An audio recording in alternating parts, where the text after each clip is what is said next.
का, धर्म प्रेमियों का तथा प्रेमियों का, सत्संग प्रेमियों का, अतिथियों का, आजीवन सदस्यों का, श्रोताओं का, सोशल मीडिया के माध्यम से सुनने वाले श्रोताओं का भी और भविष्य में रिकॉर्डिंग के माध्यम से सुनने वाले श्रोताओं का भी गहराई के गहराई से प्रेम पूर्वक हार्दिक स्वागत करता हूँ।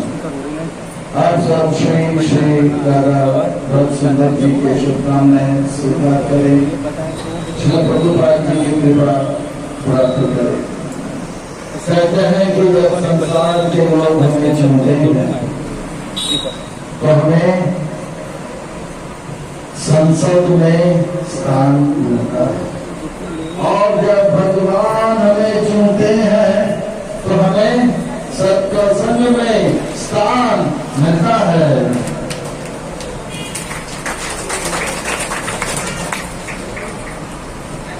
इसलिए जो भगवान से करे प्यार वो सत्संग से कैसे करे? जो प्रभुपाद जी से करे प्यार वो सत्संग से कैसे करे?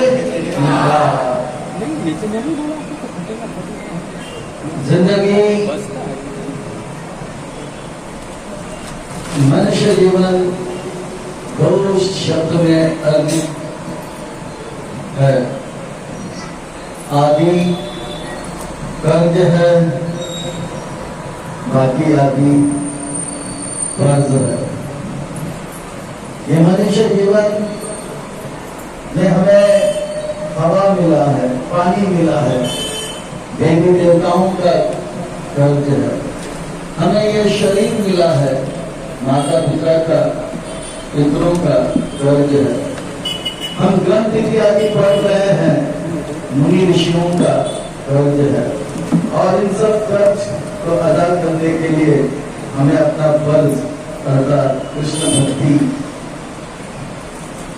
को और कृष्ण भक्ति की ओर पूरी तरह से लग जाना चाहिए। खास करके इस मनुष्य शरीर, इसका सदुपयोग तब होता है जब इस मनुष्य शरीर से पूरी तरह से कृष्ण भक्ति में ताल्लुक हो जाता है।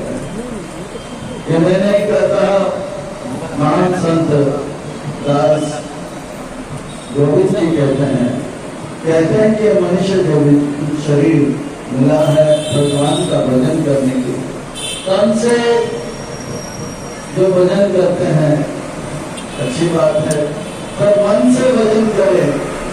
जो मन से भजन करते हैं वो परमहंस है। जो मन से भजन कर रहे हैं, मन नहीं लगा है, वो साधक है। ये भी अच्छी बात है। मन से भजन करे तो बहुत अच्छी बात, तन से भजन करे साधक, ये भी अच्छी बात। पर जो मन से भी नहीं, तन से भी नहीं भजन कर रहे वो है भक्त नहीं, वो अभक्त है। तो अच्छा, दास गोविंद जी कह रहे हैं, दास गोविंद गोस्वामी जी कह रहे हैं, भजहु रे मना श्री नंदन नंदन अभय चरण भजन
दुर्लभ मानव जन्म मिला है।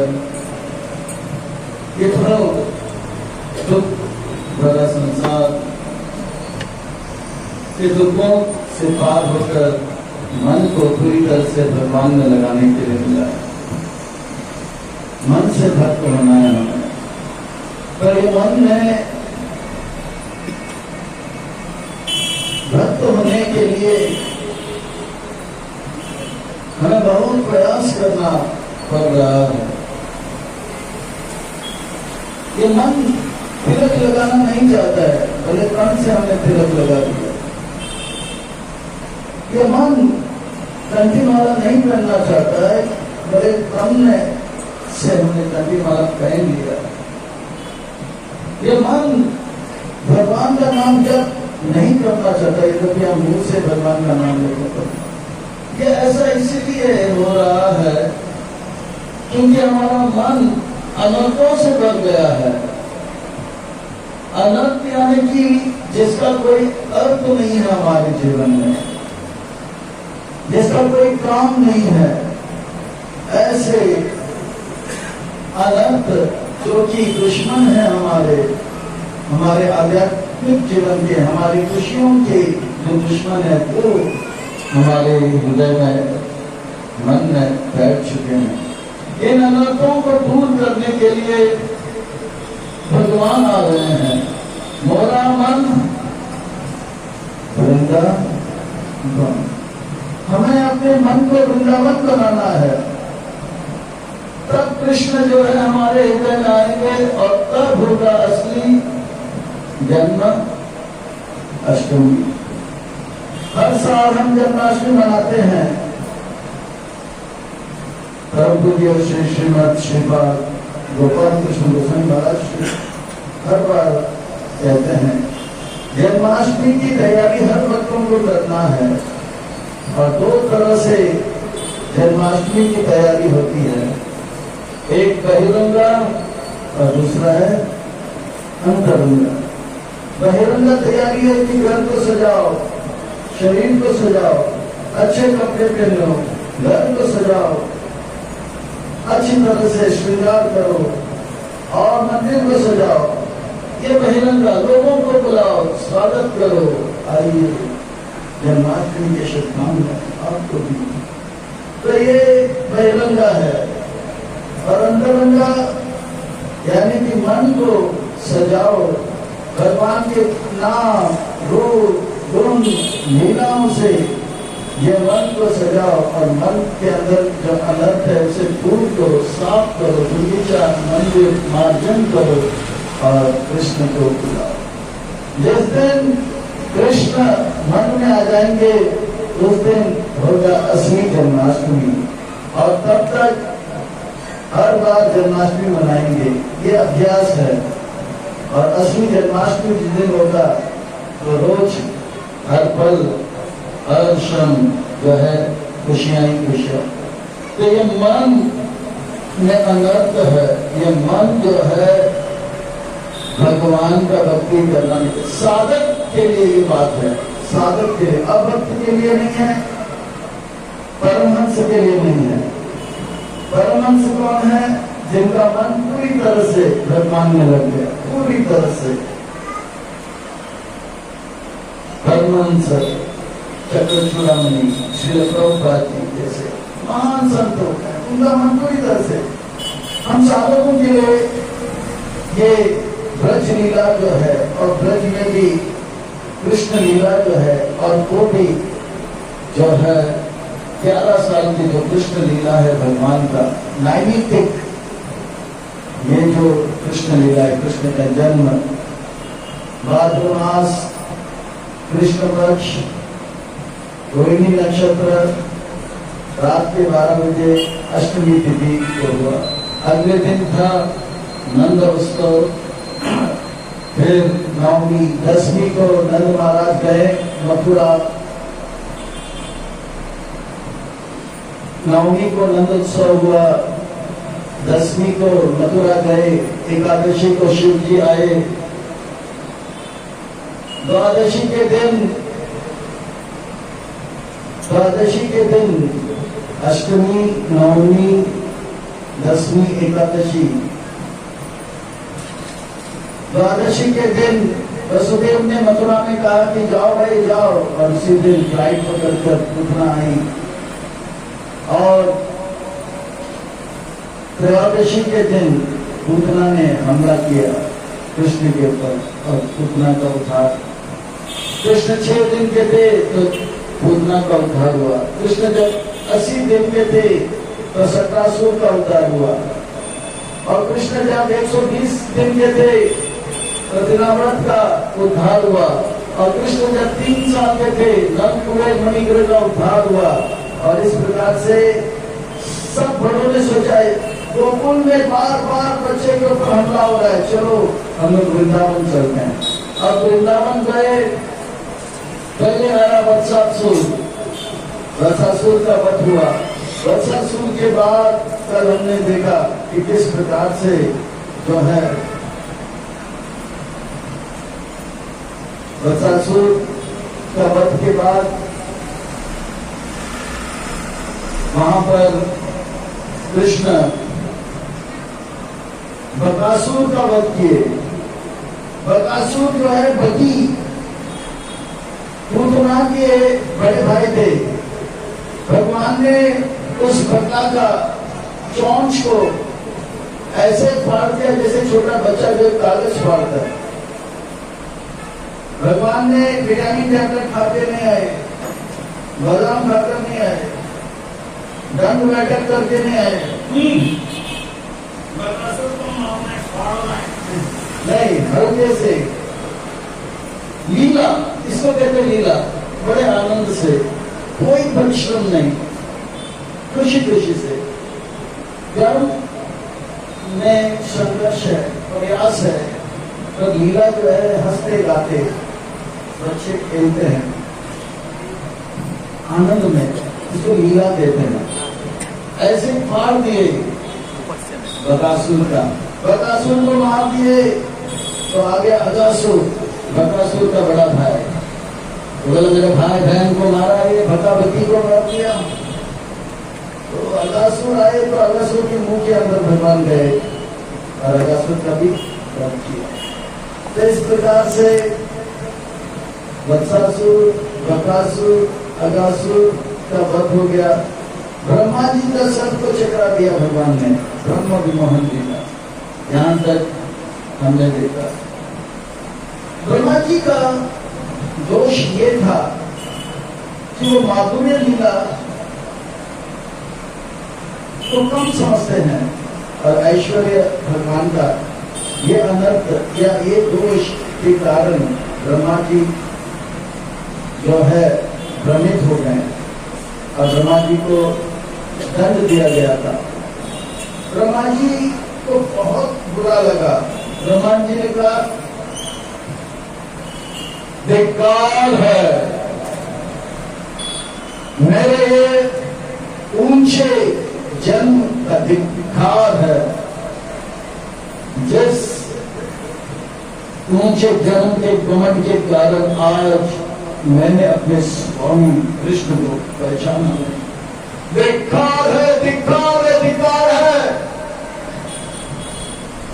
मैं फिर से जन्म लूंगा, पर ऊंचा नहीं, बहुत ही निकृष्ट, नीच और तुच्छ कुल में जन्म लूंगा। वे तपस्या किए नवद्वीप में, गोकुल द्वीप में ब्रह्मा जी ने तपस्या किया। फिर ब्रह्मा जी कलयुग में चैतन्य महाप्रभु की लीला में वे नामाचार्य हरिदास ठाकुर के रूप में जन्म लेते हैं। नामाचार्य श्री हरिदास ठाकुर की जो 3 लाख भगवान का नाम रोज लेते हैं, विनम्रता का मूर्तिमान स्वरूप है वो, सहनशीलता का मूर्तिमान स्वरूप है वो, औरों को मान देने का मूर्तिमान स्वरूप है वो, औरों से अनादरित होने पर बुरा नहीं मानते थे। इस प्रकार से सतह भगवान का नाम लेते थे। नामाचार्य जन्म कहाँ में हुआ तो बोलते मलेच यवन परिवार में जन्म लिए थे, ब्रह्मा हरिदास। अब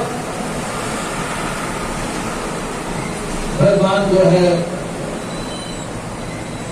वृंदावन में आए, आज के दिन फिर से वे भाव निकले तो बहुत दूर गए थे, बहुत दूर गए थे। भगवान सोचने लगे, मामा जो है हमेशा खिलौना मुझे देते हैं और मैं खेलता हूँ।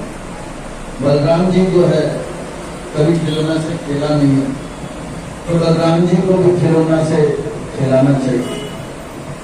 फिर बहुत दूर गए थे, दूर जाते जाते जाते सभी जो है तालवन में आ गए, तालवन के नजदीक आ गए और तालवन के नजदीक आए। सारे दोस्त मित्र बोले कृष्ण हमारा टिफिन पूरा हो गया, प्रसाद खाली हो गया। कृष्ण ने कहा मेरा भी टिफिन खाली हो गया। रतन और पत्र 2 बोटी में लेकर आए थे, वो सब जो है खाली हो गया। तो इस प्रकार से सबका टिफिन खाली हो गया।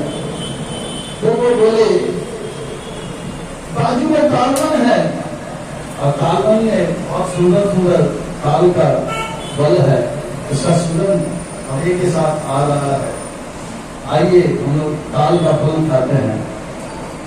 और ताल के फल खाने के लिए जाते थे तो वहां पे तालवन में एक असुर था। वो असुर गधे का रूप ले आता, बड़ा भयंकर, उनका नाम था देव का। ये देव का असुर जो है भगवान ने कहा मामा देखने के खिलौना बेचते हैं, मैं इससे खेलता हूँ। कंस मामा के जितने भी खिलौना से खेलते खेलते खिलौना टूट जाता है, मैं मामा से कहता और खिलौना दे दो, मामा और खिलौना दे। मेरा प्यारा मामा कितना मेरा ध्यान रखता है, खिलौने के खिलौना देखते हैं। पर ध्यान रहे जितने के असुरों का वध हुआ है वृंदावन में, इसमें कृष्ण किसी भी असुर को तलवार से, सुदर्शन चक्र से या तीर से मारे नहीं, क्योंकि उन्होंने वादा किया था कि मैं ब्रज में अस्त्र और शस्त्र नहीं उठाऊंगा। इससे वादा किया था सीता देवी से। चित्रकूट में एक बार प्रभु रामचंद्र भ्रमण कर रहे थे, माता सीता ने देखा, अरे अचानक ये सुंदर सफेद पहाड़ कल परसों तो हमने देखा नहीं। बोला देवी ये पहाड़ नहीं है, तो ये हड्डियां हैं सफेद सफेद। किसके हड्डियां? बोले जो असुर थे, परिक्रम साधु में विनाशा को दुष्कृतान कर दिया हमने, उसका हड्डी है। माँ को माँ होती है, माँ को चाहे बच्चा प्यारा हो या नटखट हो, माँ के लिए दोनों प्यारा होता है। तो आपने इतने बेरहमी से इन्हें मारा, आप और मत मारो। बोला देवी इस अवतार में तो विनाशा से दुष्कृताम करना ही होगा। सीता देवी से कहा कि अगले जन्म में हथियार नहीं उठाऊंगा। बोला ठीक है। तो पूतना का वध हो गया। सटासुर का वध हो गया, तिनावत का वध हो गया। बोला इन लोगों को मारे कैसे? बोला मामा ने खिलौना भेजा और खिलौना टूट गया खेलते खेलते, मैं क्या करूं? मैं कोई अस्त्र शस्त्र चलाया नहीं। तिनावत को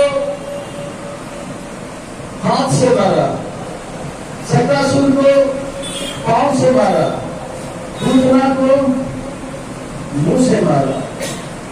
इसीलिए पदारविंदयो पदारविंदयो मुखारविंदयो, हाथ पांव और मुंह से हथियार नहीं लगा। राजा रानी ने कहा ये सुधरेगा नहीं, पहले हथियार नहीं लिया फिर भी वो मार रहा है। राजा रानी को है इसलिए कृष्ण के हृदय में चले जाती है और कृष्ण के अंदर राधा रानी का जो भाव आता है, तो इस कलयुग में वही कृष्ण आते हैं और क्या करते हैं, चैतन्य महाप्रभु के रूप में आते हैं और नाम संकीर्तन का प्रचार करते हैं। और इस नाम संकीर्तन के प्रचार से वो कंस का वध करते हैं और वो कंस जो है चांद ताजी के रूप में था और जितने भी असुर थे उन सब का वध करते हैं, पर उनके अंदर जो आसुरी प्रवृत्ति है उसका वध करते हैं, वो भी हरिनाम के द्वारा, और शरीर उनका नाश नहीं होता। इस प्रकार से चैतन्य महाप्रभु जो है कोई कृष्ण आते हैं। राधा रानी सोचा कि इसको ऐसे ही छोड़ेंगे तो बगैर हथियार भी मारेंगे लोगों को, तो इस युग में भगवान आते हैं, असुर को नहीं मारते हैं, सबके अंदर जो आसुरी प्रवृत्ति है हरि नाम के द्वारा मारते हैं। हरे कृष्णा कृष्णा कृष्णा हरे हरे, हरे राम राम राम हरे। तो ये भीलुकासुर जो है उसकी भय से एक भी पंछी जो है ऊपर से फड़फड़ाते नहीं थे। इस भीलुकासुर के भय से कोई ब्रजवासी उस जंगल में नहीं जाते थे, वन में नहीं जाते थे, चाहे गाय हो या बछड़े हो, दूर दूर तक कोई नहीं जाता था। पूरे तालवन में उन्होंने सीसी कैमरा लगाया था और वो अपने कंट्रोल रूम से देखता था, अच्छा इस गेट उस गेट से कोई एंट्री तो नहीं किया, ऊपर से कोई एंट्री नहीं किया, और किया तो एकदम से चीखना चिल्लाना मारना सब चालू हो जाता उनके साथ। साथियों निकल गए, कृष्ण का मैं बहुत थका हूं, बलराम जी आप जाइए। और बलराम जी गए, और बलराम जी जैसे ही गए सीसीटीवी में उन्होंने देख लिया और जो है कंट्रोल रूम से बाहर निकला, भीलुकासुर जो है गधे के रूप में था और तेज गति से आया, और आया तो आया बलराम जी के एकदम नजदीक आया, तो एकदम से वो रुक गया और रुक कर पीछे मुड़ गया, और पीछे मुड़कर गधे की तरह पीछे के दो पांव से बलराम जी के छाती पे धक धक करके 2 लात मार। बलराम जी तो बलराम जी है, भीलुकासुर के इस वार को सहन करेंगे। भीलुकासुर ने देखा पीछे बलराम जी है, जब तस के मस नहीं हुए तो फिर वो भागे बहुत दूर तक, जैसे बॉलिंग करने के लिए बॉलर बहुत दूर जाता है, फिर से आते हैं, फिर से उसी तरह से आए और 2 पांव जैसे पीछे किए।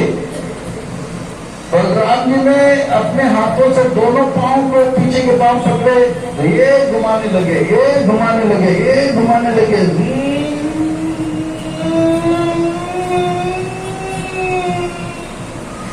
ऐसे तेज गति से घुमाने लगे।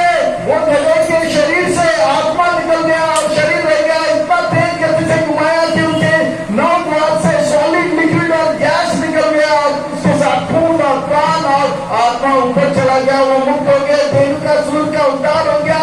देवताओं ने देख लिया और ऊपर आकाश से पुष्प का वर्षा किया और बोला कृष्ण कन्हैया लाल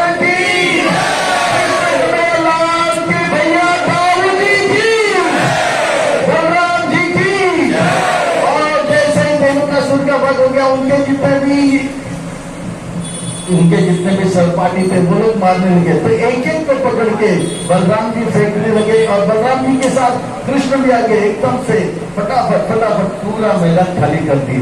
उसके बाद सारे दोस्त जो है मिलकर ताल का फल खाने लगे। सब लोग ने तुलसी लगाकर कृष्ण को अर्पण किए, बोला महाप्रसादे गोविंदे। तो ये तीनों का सुर तो कृष्ण ने क्यों नहीं मारा? पहला कारण इसलिए क्योंकि इतने सारे खिलौना मामा ने दिया तो उसे मैंने खेल खेल में तोड़ दिया, अब बलराम जी को थोड़ा खेलने दो। दूसरे कारण यह है कि धेनु का सूप जो है ये पिछले जन्म में गर्ग संहिता के अनुसार बलि महाराज का पुत्र था, उनका नाम था सहासिका। और नरसिंहदेव भगवान ने प्रहलाद से क्या वादा किया था? आपके कुल में जो है 21 पीढ़ी का मैं उद्धार करूंगा और किसी का वध नहीं करूंगा। और ये कौन है? बलि महाराज, यानी कि प्रहलाद महाराज के पोते लगते हैं और प्रहलाद महाराज के क्या लगते हैं? परपोते लगते हैं। बलि महाराज का पुत्र सहसिका था। पर ये सहसिका जो था उन्होंने असुर का रूप क्यों लिया? तो वर्णन आता है कि दुर्वासा मुनि ध्यान लगा रहे थे। जब दुर्वासा मुनि ध्यान लगा रहे थे, ये जो सहसिका था बलि महाराज का बेटा है, बड़े बाप का बड़ा बेटा होता है, तो वो बहुत जो है बिगड़ा हुआ था, बिगड़ा हुआ बेटा था। वो नाचने लगा, गाने लगा, पिकनिक करने लगा।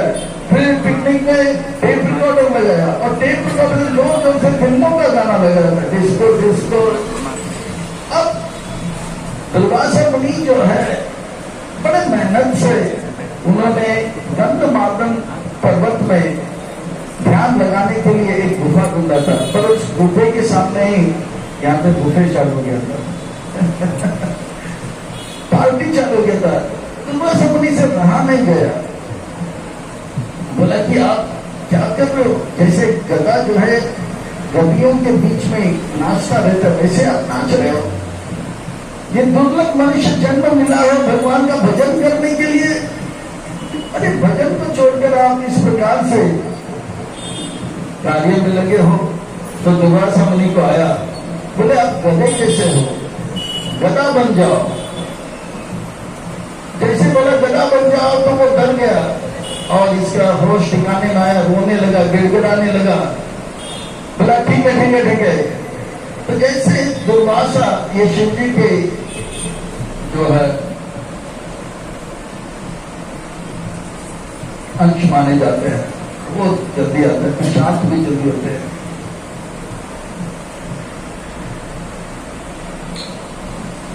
साधु का हृदय वज्र जैसे कठोर होता है तो फिर मंगल भी हो जाता है।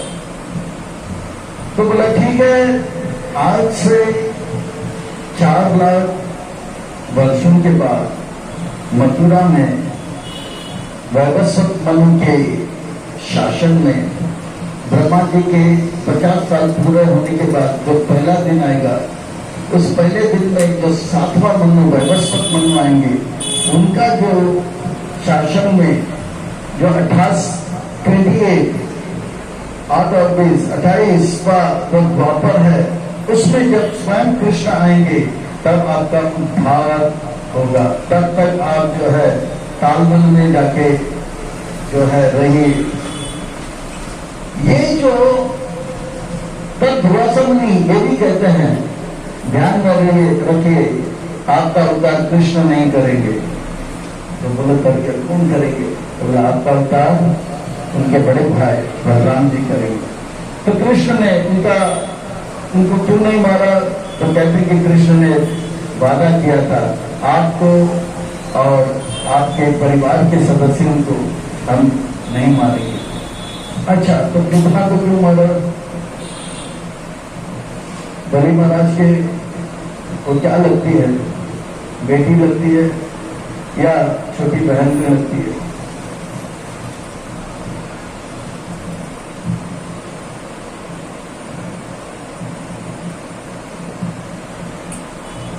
सोच के सोचो।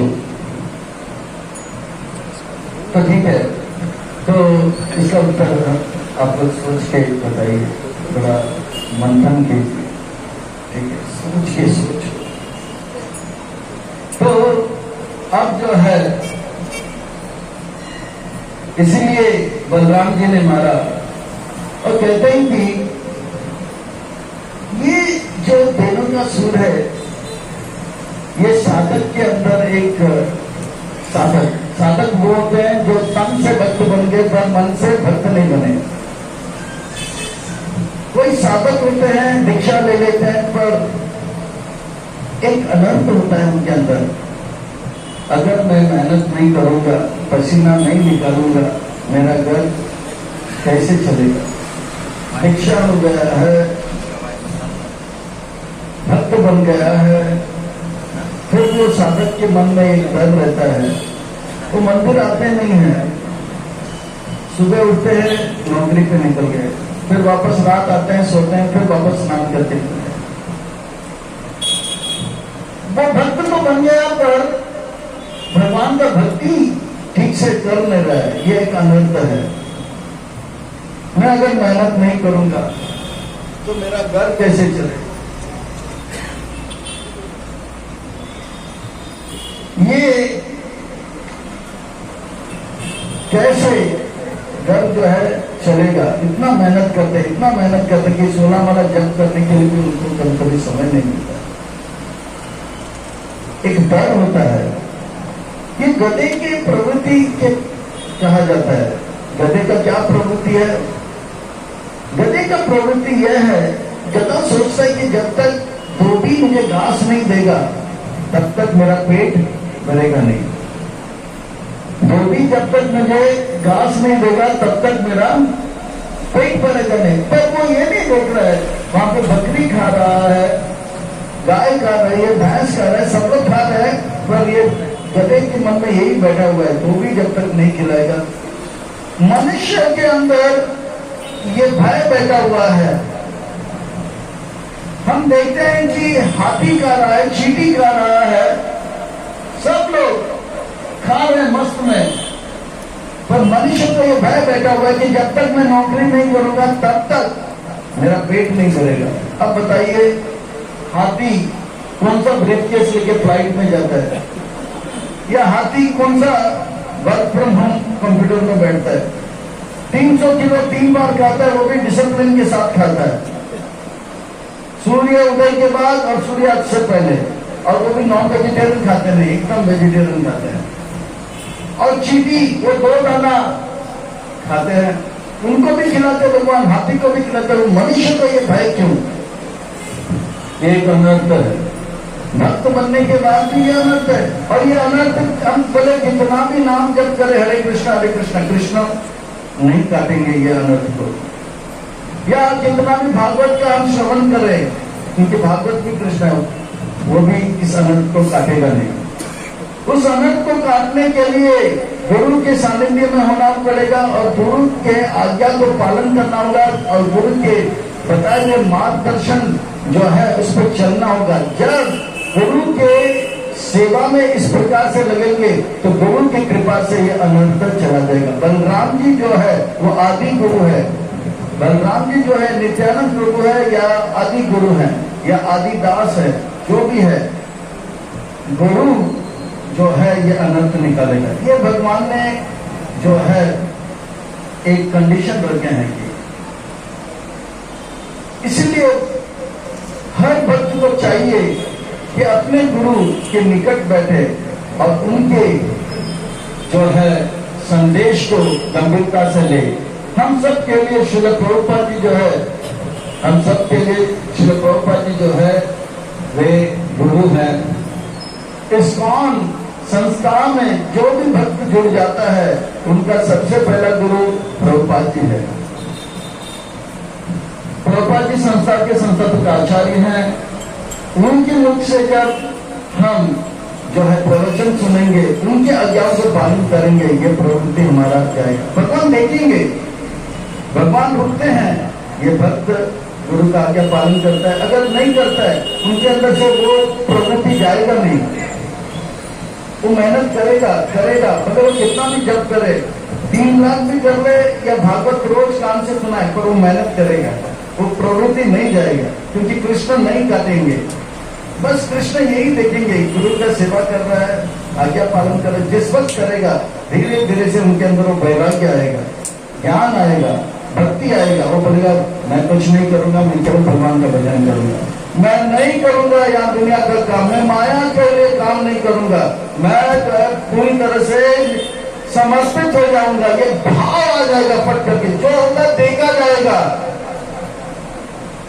नहीं, बहुत हो गया, मैं माया का सेवा नहीं करूंगा या नहीं करूंगी, मैं पूरी तरह से कृष्ण में सेवा में लग जाऊंगा। ये तब होगा जब हम गुरु का, प्रभुपाद जी संस्थापक आचार्य है, शिक्षा गुरु का सेवा करें। और ये जब तक नहीं करेंगे, कान में जितने भी बार आप भागवत सुनते रहो या कीर्तन सुनते रहो या हरिनाम करते रहो, नौकरी भी करोगे ये भी चलता रहेगा, पर वो भय जो है नहीं जाएगा, नहीं जाएगा, चलता रहेगा। गुरु का कृपा, देखने का सूर्य गदा का प्रवृत्ति तो काटने के लिए बलराम जी आए, तो ये गदा का प्रवृत्ति जो है बलराम जी के तो प्रतिनिधित्व करते हैं, गुरु ही काट सकते हैं। ये भगवान का एक योजना है। तो हम सबको जो है, नहीं तो सब लोग कान में भागवत और हाथ में जपमाला और मुंह से हरिनाम करेंगे, गुरु को देखेंगे नहीं। पर भगवान का ये योजना है। भगवान जानते हैं कलयुग में कोई किसी का सुनने के नहीं। आप कौन हो? मैं भी तो जप कर रहा हूं ना, मैं भी तो कथा सुन रहा हूं ना, आप कौन हो? दीक्षा दिया तो क्या हो गया? है ऐसे भी शिष्य। तो वो भयंकर प्रवृत्ति जो है उनका वो जाएगा नहीं। तो गुरु भगवान का प्रतिनिधित्व करते हैं, बलराम जी का प्रतिनिधित्व करते हैं। ऐसे गुरु का सेवा करे तो ये भय निकलेगा, नहीं तो यही अटक जाएंगे। मेरा छोटा सा गोल, मेरा प्यारा सा गोल, मेरा छोटा सा मेरा प्यारा सा गोल, इसी में अटके रहेंगे। पर इसे बाहर आने के लिए वो जो है हिम्मत नहीं आएगा। नौकरी करेंगे हम, पैसा लाएंगे हम, और जपा बहुत कम करेंगे और थोड़े नाम के लिए करेंगे, पूरी तरह से चलेंगे। बस जिस दिन गुरु का कृपा होगा तुरंत ये वैराग्य आ जाएगा, बोलेगा बहुत हो गया, अब हम समर्पित हो जाएगा। खाएंगे कैसे? भगवान खिलाएंगे, जरूर खिलाएंगे। वो हाथी जो स्नान नहीं करता है उसको खिला सकते हैं 900 किलो, तो हम जो स्नान करते हैं, तिलक लगाते हैं, गंडी माला पहनते, भगवान का नाम लेते, बड़े तन से करें पर मन से नहीं, क्यों नहीं खिलाएंगे? 10 मिनट कह गए सबका दाता, अजगर करे ना चाकरी, पंछी करे ना काम, 10 मिनट कह गए सबके दाता राम। भगवान सबको खिला रहे हैं, अजगर को खिला रहे हैं, पंछी को खिला रहे हैं। तो मनुष्य वो भी स्नान कर रहे हैं, तिलक डाल रहे हैं, क्यों नहीं? हमारे मीरा रोड में 40 भक्त हैं, कोई नौकरी नहीं करे, पिछले 25 साल से हम कोई नौकरी नहीं करे, कोई बिजनेस नहीं, कोई ऑनलाइन नहीं, कोई ऑफलाइन नहीं, हम केवल भगवान का नाम लेते हैं, तन से ले रहे हैं। फिर भी 2 टाइम पक्का अच्छा आहार मिलता है, प्रसाद मिलता है, प्रसाद। 2 प्रकार के चपाती, गीला चपाती, सूखा चपाती, और 2 प्रकार के सब्जी, सूखा सब्जी और गीला सब्जी, और इसके साथ चावल और दाल, और बहुत बार तो मिठाई भी मिल जाता है, बड़े बड़े शेखों के नहीं मिलता है, तो मिलता है। तो ये विश्वास होना चाहिए भगवान पर, और ये धीरे धीरे होगा। पर इसके लिए गुरु के सानिध्य में रहकर उनके आज्ञाओं को पालन करना चाहिए, तब जो है ये प्रवृत्ति निकलेगा। नहीं तो ये जगह पर प्रवृत्ति जाएगा नहीं, वो भय रहेगा, कौन हमारा घर चलाएगा? भगवान पूरा दुनिया को चला रहे हैं, हमारा घर तो बड़े आसानी से चलाएंगे। पर बात यह है कि हम उनके सेवा में लगे, अगर हम भगवान के नाम में तो भगवान हमारे काम में, और अगर हम अपने काम में तो भगवान अपने धाम में। तो ये है रेणुकासुर और उनका बस भगवान ने नहीं, तो सारे भक्त जो है कृष्ण के पास गए, तालवन से ताल फल खाए और नाचते गाते वापस आए। रेणुकासुर का जब वध हो गया तो इसके बाद बकासुर और अगासुर और पूतना का जो भाई था, बड़ा भाई बकासुर, उनको आया गुस्सा। उससे पहले एक दिन की बात है, कृष्ण अब जो है सारी जो ब्रज के वासी थे वो लोग सोचने लगे कृष्ण को तो मारने लगे, अब कृष्ण के साथ बलराम को भी मारने लगे। तो ये जो थे गोकुल से वृंदावन आए और वृंदावन से बोले कि अब यहां से भी निकलते हैं। तो वृंदावन से निकल के वो गए कहां पे? नंद गांव में, नंद महाराज के गांव में, नंदग्राम में गए। और नंदग्राम में इसलिए गए क्योंकि ब्रज के एक महान संत हुए शांडिल ऋषि। ये शांडिल ऋषि जो है नंदग्राम में भजन करते हैं। कंस और कंस के साथी बहुत अत्याचार कर रहे थे। शांडिल ऋषि ने श्राप दिया, अगर आप इस नंदग्राम में आओगे तो पत्थर बन जाओगे। तब से कंस और कंस के साथी वहां पे नहीं आते। तब पूरे के पूरे नंदग्राम में उपनंद, सुनंद, नंदनंदन ये सब कहां गए? अभिनंदन। 5 के 5 भाई और नंद महाराज के साथ काम पहुंच गए नंदग्राम। और नंदगांव में जाकर अब जो है लीलाएं आरंभ होने लगी। अब नंदग्राम से पहला लीला जो था वो था कि वो दूर दूर तक गए, जाते जाते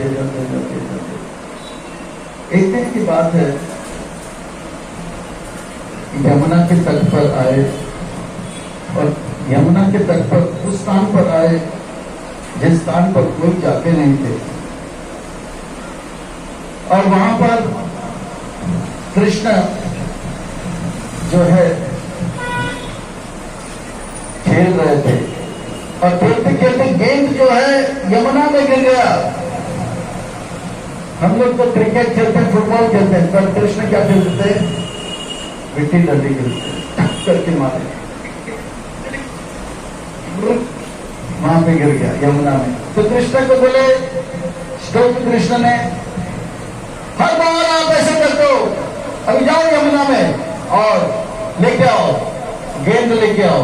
कृष्ण बोले कोई बात नहीं।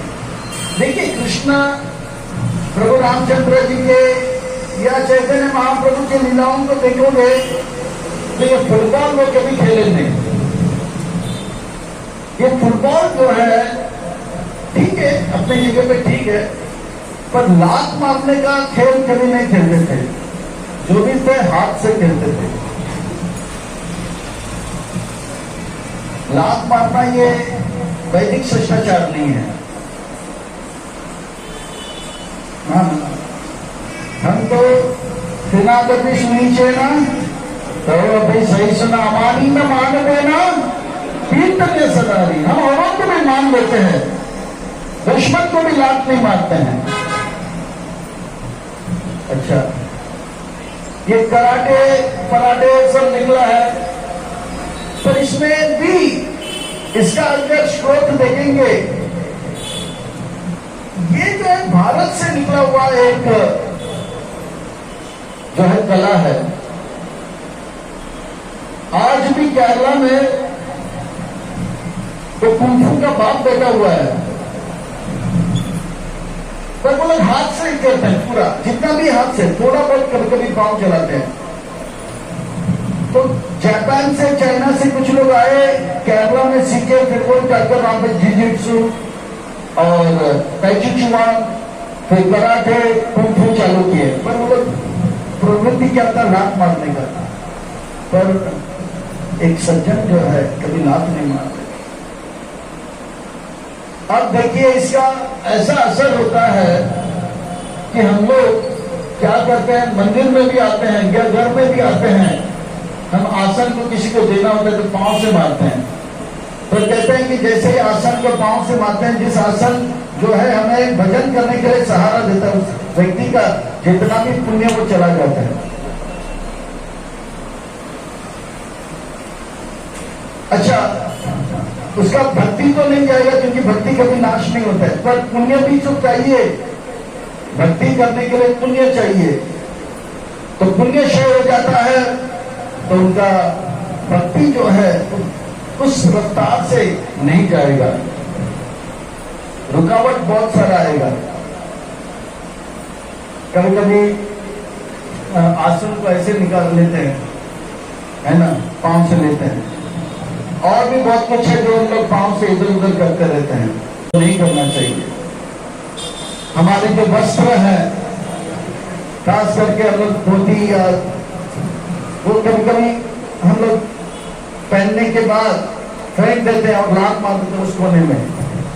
वो वस्त्र जो हमारा लाज बचा रहा था, उसको अगर अनादर करेंगे, वो वस्त्र जो है, हम जो है, हमारा जो लाज जो है वो वस्त्र नहीं बचाएगा। या जो विरक्त होते हैं वो लंगोट पहनते हैं, वो लंगोट को लात मारते हैं, वो लंगोट जो कि उनका जो ब्रह्मचार्य का रक्षा करता है, वो ब्रह्मचार्य का रक्षा नहीं करेगा। तो ये पाश्चात्य देश की खेल है। तो कृष्ण कभी फुटबॉल नहीं खेलते थे, मिट्टी डंडी खेलते थे, पर ये करते करते करते करते गेंद जो है टांग गिर गया और यमुना के उस क्षेत्र में गया जिस क्षेत्र में गाय पानी पीने जाती है, तो गाय जो है बेहोश होकर गिर जाते, मूर्छित होकर तो प्राण भी चले जाते, क्योंकि उस स्थान में एक जहरीला सांप था जिसका नाम था कालिया। कालिया कालिया कालिया कालिया कृष्ण का भी नाम है, और ये कालिया सांप था और उसका भय था। कृष्ण का आया गुस्सा, मेरे नाम से ब्रज में और कोई, ब्रज में एक ही राजा होगा, एक मयन में एक ही तलवार होगा, कालिया एक होगा और वो मैं होगा। तो फिर कृष्ण और कालिया में झगड़ा हो गया। बात यह था कि कृष्ण को कालिया से कुछ लेना देना नहीं था, बात यह था कि ब्रजवासी को तंग कर रहे हो, गाय बछड़े उनको तंग कर रहे हो, मेरे प्यारे ब्रजवासियों को आप कष्ट दे रहे हो।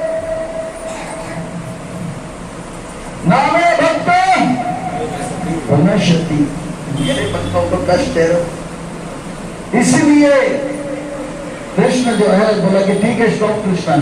उस दिन सब लोग गाते कृष्ण को, ये कृष्ण का लीला शक्ति था। मधुमंगल बोला जाओ लेके आओ लेके आओ, बोला ठीक है कृष्ण बोला मैं लेके आऊंगा लेके आऊंगा। और उस पेड़ में, जिस पेड़ से कृष्ण ने छलांग लगाया, वो पेड़ भी आज है। अब वो पेड़ जो था वो इसलिए जिंदा था, बाकी जितने भी पेड़ थे वो सब मर गए थे, क्यों कि वो जहर था उस प्रकार का। पर उस पेड़ में गरुड़ जी जो है बैठे थे और अमृत का एक बूंद उस पर गिरा था, इसलिए इसके ऊपर जो है कालिया का जहर का असर नहीं पड़ा। उस पेड़ के उन्होंने छलांग लगाया और छलांग जैसे लगाया, छम करके पानी जो है पहाड़ के रूप में दो तरफ कालिया कालिया आराम कर रहा था। धड़धम धड़धम धड़धम धड़धम आवाज कहां से आया? कालिया ने अपने कंट्रोल रूम में गया, अच्छा ये छोटा बालक का ये हिम्मत। अब कालिया ने बहुत गुस्से में आया और कालिया निकल गया अंदर। कालिया जो है अपने लपेट में कृष्ण को लेने गया, पर कृष्ण तो कृष्ण है, कृष्ण जो है उनके लपेट में नहीं आया। और कालिया के अनेक फन थे, कालिया जैसे एक फन यहाँ से निकलते तो दूसरे फन में चढ़ जाते थे। थन थन थन थन कालिया के सर के ऊपर नाच रहे थे, इस पन पे तो उस पन पे, उस पन पे तो इस पन पे, इस पन पे तो उस पन पे। इतना नाचे कि कालिया को जो है पूरा होश ठिकाने में आ गया। उसको नानी के नानी के नानी के नानी के नानी के नानी के नानी के नानी के नानी के नानी के नानी के दादा कृष्ण याद आ गए। हम लोग एक मुक्का मारता है सामने वाले को तो उसको नानी याद है, पर इतना मारा कि उसको कृष्ण याद आ गए। तो इस प्रकार से जो है कृष्ण ने लीला किया था। और कालिया जब नाच रहे थे, गोपियां देख रही थी और वो बोलते हैं, भगवान के चरण कमलों का वर्णन करते हैं और कहते हैं भरत देना पाप कर्षणं प्रेम चरणोदयं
कितना बड़ा पापी है, सबको कष्ट दे रहा है, कितना ईर्ष्यालु है। इनका क्या भाग्य है कि वो भगवान जिनके चरण कमलों को हम जब प्रणाम करते हैं हमारे बहुत सारे पाप कर जाते हैं। प्रणाम करने से हमारे सारे पाप कट जाते हैं। संसार में कोई किसको प्रणाम नहीं करता है, चमत्कार को नमस्कार होता है, पर आध्यात्मिक क्षेत्र में नमस्कार करते ही चमत्कार हो जाता है। तो प्रणत देहिना, नमस्कार करते ही चार चीज मिलता है। भौतिक दृष्टि से चार चीज तुरंत मिल जाता है। वो क्या है? आयु, बल, यश और ज्ञान बढ़ जाता है प्रणाम करते ही। आयु, बल, यश और ज्ञान बढ़ जाता है। और वैष्णव को प्रणाम करने से तो पाप कट जाते हैं, भगवान को प्रणाम करने से पाप कट जाते हैं और सारी खुशियां हमें प्राप्त हो जाती हैं। ऐसे चरण कमल जिसे प्रणाम करने से पाप कट जाता है, और ऐसे चरण कमल जो प्रेम चरण कमल, जो गाय है वो घास खाती है, उनके पीछे पीछे चलने वाले आपके जो चरण कमल है, जिस चरण कमलों को श्री यानी कि लक्ष्मी देवी सेवा करते रहते, वो चरण कमल कालिया के पापी के सर पे एक बार तो एक बार नहीं, दो बार नहीं, 1000 बार कैसे पड़ा? चरण कमल श्रीनिकेतन, जो घास खाने वाले गैया होते हैं उनके पीछे पीछे कृष्ण चलते हैं, वो कृष्ण के चरण कमल जिसमें लक्ष्मी देवी जो है पाद सेवनम करती रहती है, वो चरण कमल जिनके एक ज्योति के लिए बड़े बड़े योगी, महात्मा, ज्ञानी वर्षों तक तपस्या करते हैं। कालिया के सर पे वो भी पापी है, वो ऐसे कैसे? वो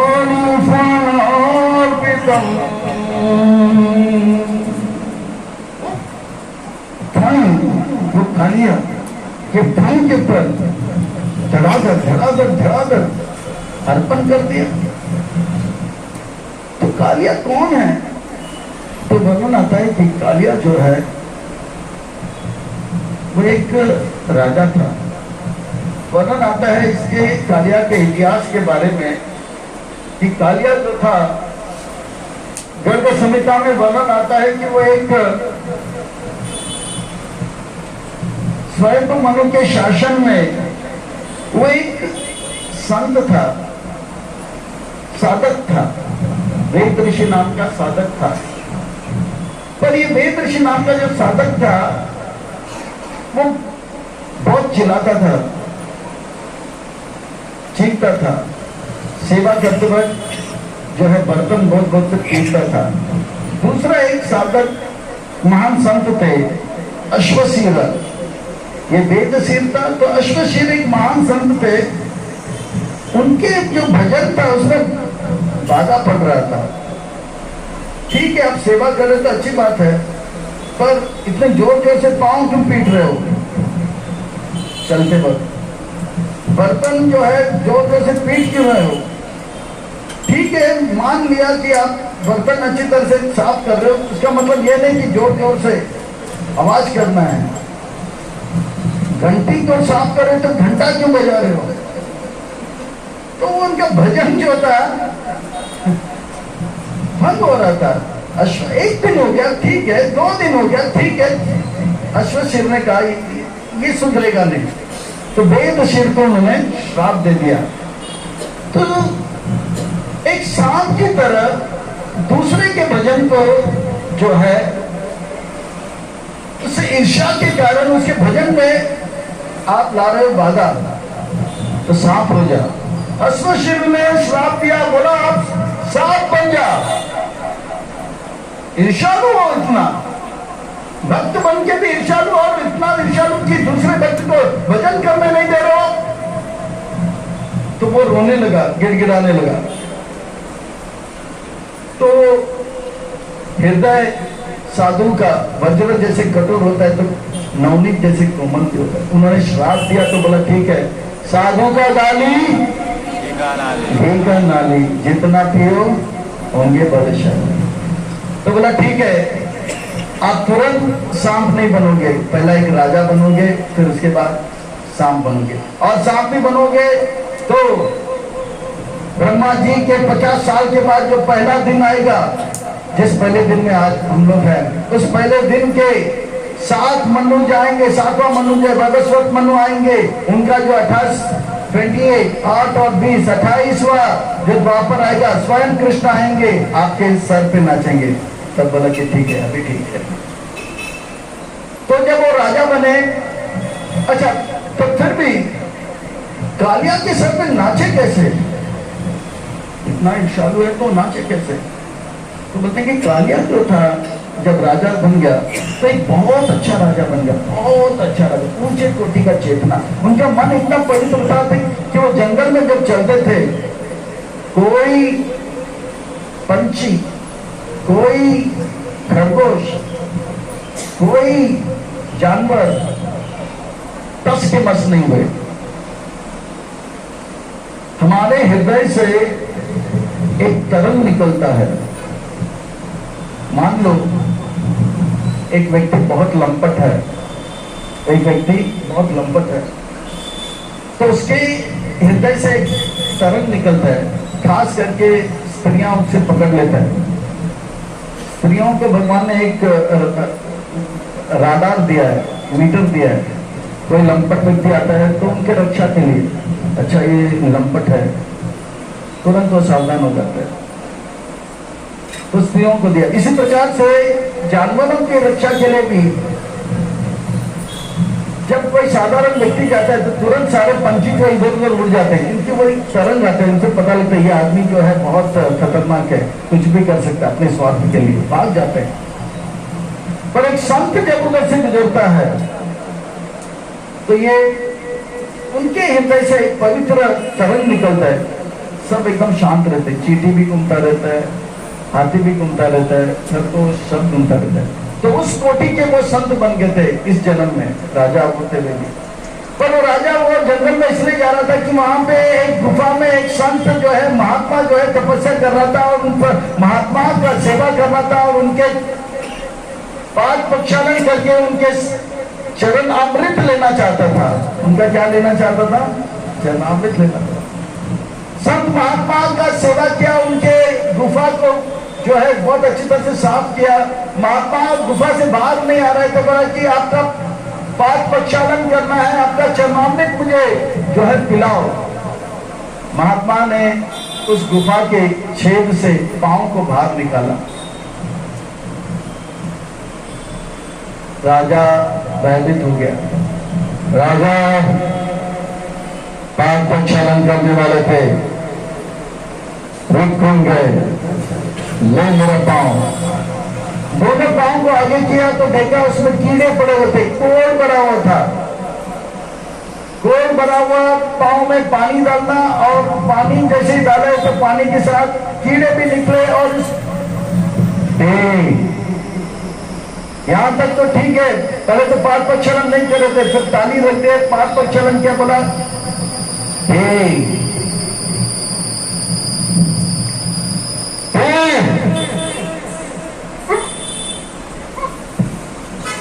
पी कर रहा है वो। अब आप ही सोचिए, पानी में कीड़ा है, कीड़े के साथ साथ कोड़ का जो है रस भी निकल गया, रसमलाई जैसा।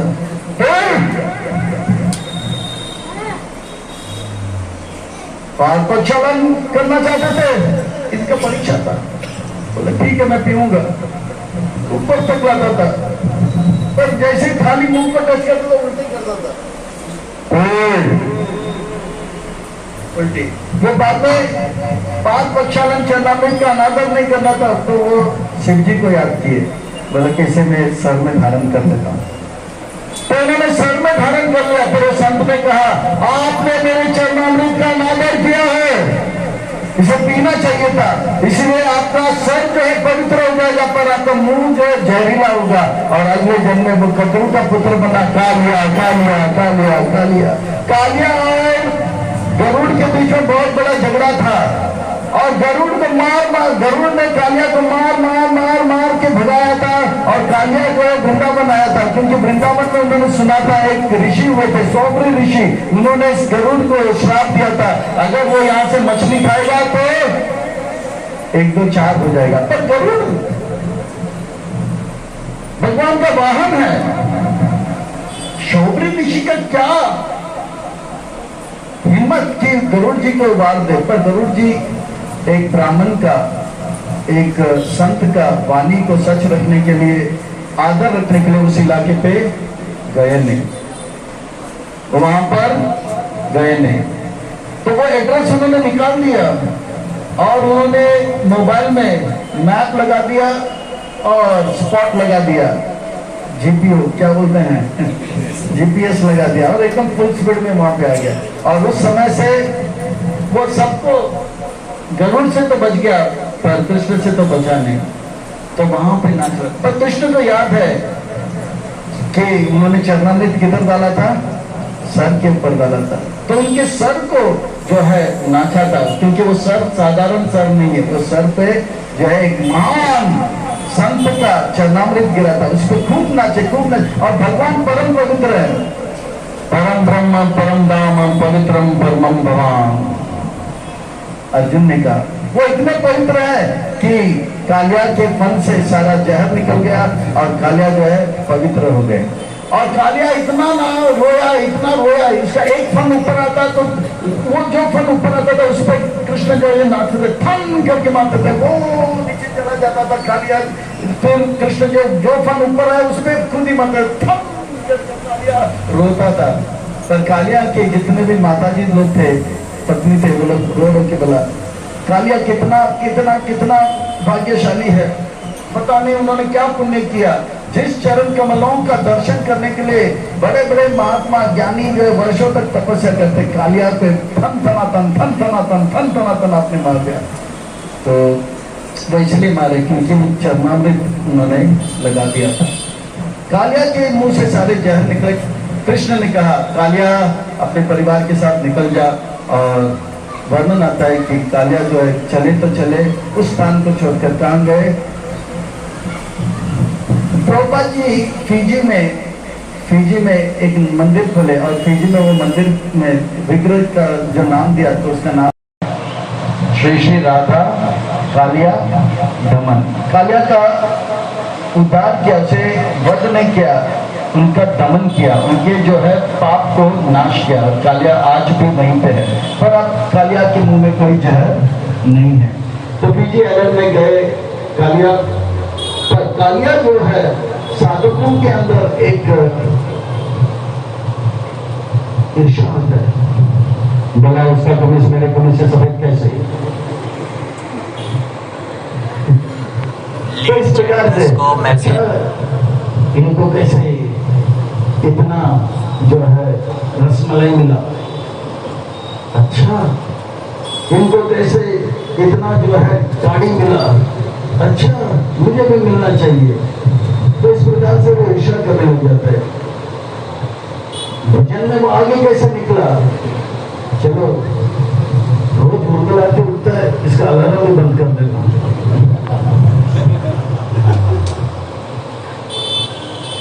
अच्छा पूजा करने जाते हैं, इसके कपड़े जो है इसको एक गंदा करके रख देता, सुबह उठे कपड़े कपड़ा का है गमछा ही गिला करके रखता हूँ, गीले कपड़े में जाएगा कैसे पूजा करने के लिए। तो इस प्रकार का षड्यंत्र रचता रहता है ईर्ष्या के कारण, और ये बहुत ही भयंकर है, अच्छा नहीं है।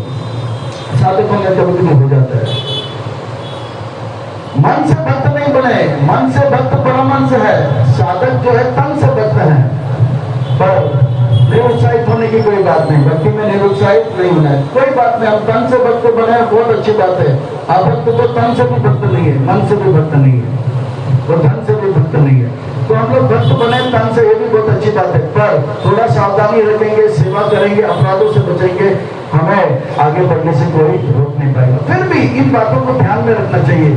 कभी कभी हो जाता है साधक के अंदर, अरे ऐसा क्यों वो इतना आगे निकल गया, रोको रोको दान खींचते हैं उनका। तो ये सब से थोड़ा बच के रहना चाहिए। और ये प्रवृत्ति अगर होता भी है, ईर्ष्या भी अगर हमें आता है भक्तों के प्रति नहीं, किसी और के भी प्रति, ये ईर्ष्या जो है ये ईर्ष्या जाएगा अगर हम कालिया का दमन का कथा श्रवण करेंगे और सेवा में लगे रहेंगे, तो ये ईर्ष्या एक दिन चला जाएगा। वास्तव में हमारा ईर्ष्या किसी के प्रति नहीं, हमारा ईर्ष्या वास्तव में कृष्ण से। कृष्ण इतने गोपियों के साथ नाच क्यों रहे, कृष्ण इतने सुंदर क्यों है, कृष्ण के पास इतना धन क्यों है, कृष्ण के पास इतना ज्ञान क्यों है, ये ईर्ष्या को लेकर भगवान हमें यहाँ भेजते हैं। वही ईर्ष्या हम जो है लोगों में के प्रति करते हैं। मैं कृष्ण का भक्त हूँ, मैं कृष्ण से बहुत प्यार करता हूँ, कृष्ण के दर्शन करता रहता हूँ 4-4 घंटे, ठीक है, पर पड़ोसी के प्रति मेरा ईर्ष्या, बोला उनका कमीज मेरे कमीज से सफेद कैसे। तो ये ईर्ष्या वास्तव में, अगर हम भगवान से प्रेम करते हैं, इस संसार में एक भी जीव से हमें जो है नफरत या ईर्ष्या नहीं करना चाहिए। ठीक है, अगर है तो कोई बात नहीं, पर खूब मेहनत करना चाहिए। आज हम तन से भक्त बने हैं, पर थोड़ा प्रयास करेंगे, अपराध नहीं करेंगे, सेवा करेंगे, तो एक दिन हम मन से भी भक्त बन जाएंगे। हरे कृष्णा कृष्णा कृष्णा हरे हरे, हरे राम राम राम हरे हरे। कालिया के दोस्त को आया गुस्सा, और कालिया दमन जब हुआ था, सारे ब्रजवासी थे यमुना से कहते थे कि यशोदा मैया से कहा कि आपका बेटा नदी में कूद गया, नदी में कूदा, काना काना आओ भाग। कम से कम ये 6 घंटा चला था, 12 बजे से 6 बजे तक रात हो गया था। सब लोग रो गए थे, बलराम जी सबको रोका था, बोला मैं जानता हूँ ये कौन है, नहीं ये काना को नहीं जानते, वो बहुत जो है कमजोर है, रुक जाओ आप मत जाओ, नहीं तो आप भी फिसल के नीचे डूब जाओगे। तो बलराम जी ने, इसलिए बलराम जी को कृष्ण बुलाया नहीं, बोला कि सबको रोक के रखेगा। खूब नाचा, पर सब थक गए, सब बोले कि ठीक है आज रात यहीं पे गुजारते। सूखा घास था, यानी कि गर्मी का मौसम था, तो कालिया का दोस्त को पता लग गया। तो कालिया का दोस्त जो है वो भी एक असुर था, बोला मैं इनको खत्म कर दूंगा। और उनको मारने के लिए कालिया का दोस्त जो है वो आगे, सारे गाय सारे बछड़े जो है एक तरफ, और जितने भी दौड़ बाल थे वो एक तरफ, उतने भी एक आग आ गया। और ये आग जो है वास्तव में कालिया का मित्र था, एक असुर था, और एकदम से आके सबको जो है वश में करने लगा, पुश पुश करके। तब ये जो कालिया सब लोग रातों रात जो है सब लोग उठ गए, कृष्ण कृष्ण बचाओ बचाओ बचाओ। ब्रजवासियों का एक स्वभाव है, कुछ भी हो जाए तो कृष्ण के पास पहले जाते, नारायण के बाद में। अगर कृष्ण के ऊपर कष्ट आए तो नारायण के पास जाते हैं। दूसरी बात, तो कृष्ण को कभी भगवान नहीं मानते हैं। कृष्ण हमारे लिए क्या है? यार है, दोस्त है, छोटा भाई है या बेटा है, सबके आंखों के तारे। खतरा आ गया तो कृष्ण, और कृष्ण खतरे में आ गया तो नारायण। उनको पता है कृष्ण खतरे से बाहर आ जाएगा, क्योंकि वृंदावन के नंद कुमार सबके आंखों का वृंदावन के नंद कुमार सबके आंखों का कोई तो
नंद सब चिल्लाने लगी, कृष्ण कृष्ण बचाओ बचाओ बचाओ।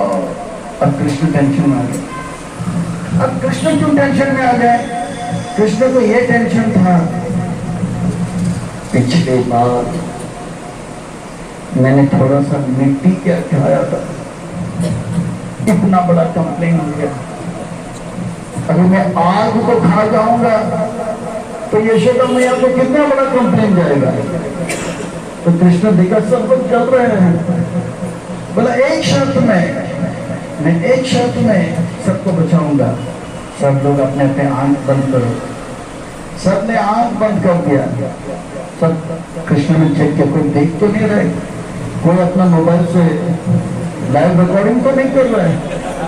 तो जब देखा कि कोई नहीं कर रहा है तो कृष्ण बोला अब मैं सेफ हूँ, कोई कंप्लेंट नहीं जाएगा। जुप करके सारा जो है कृष्ण ने अग्नि पिया। देखिए छोटा सा बच्चा वो फायर एक्सटिंग्विशर में निकल गया।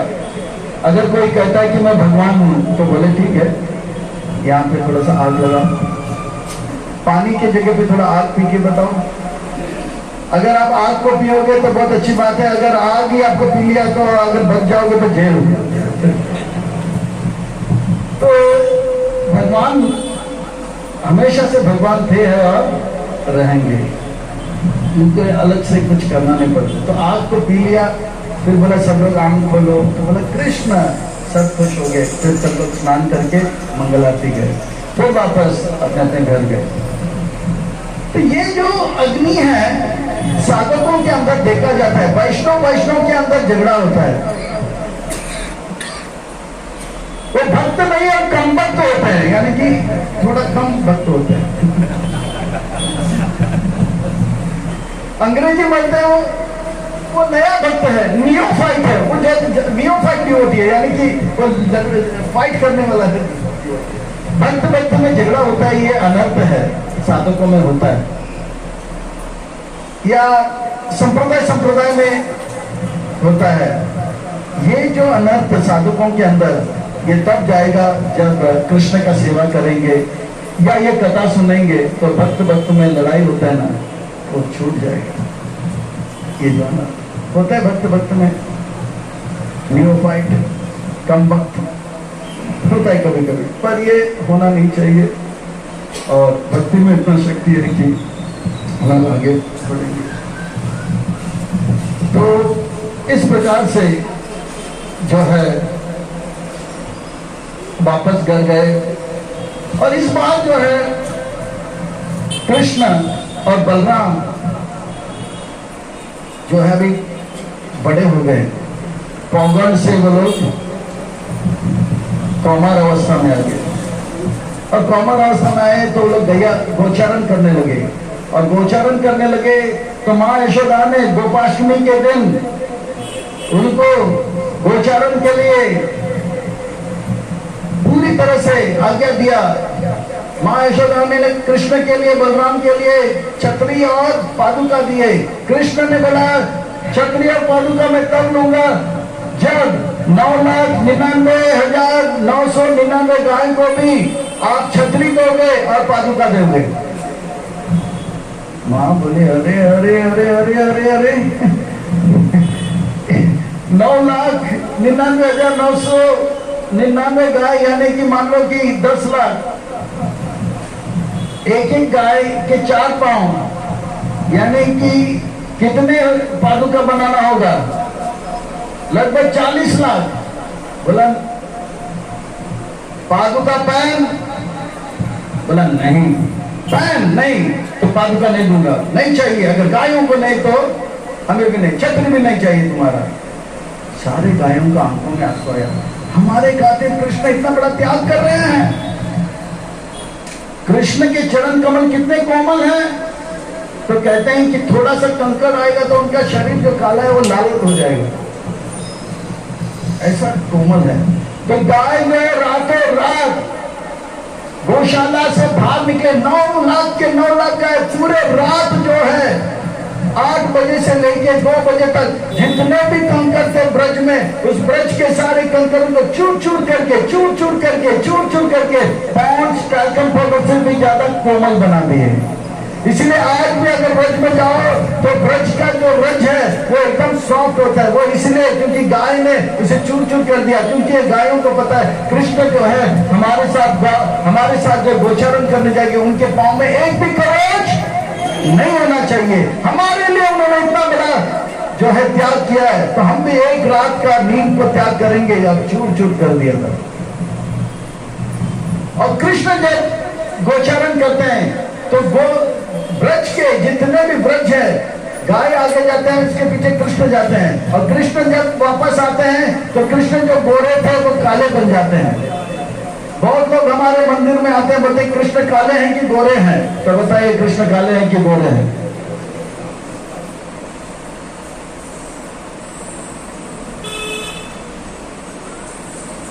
राधा रास बिहारी गोरे हैं कि काले हैं?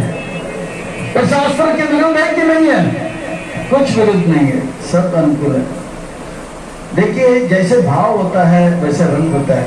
मान लो साधारण व्यक्ति, उसको गुस्सा आता है तो वो काला से लाल भी हो जाता है, टमाटर जैसे, है ना।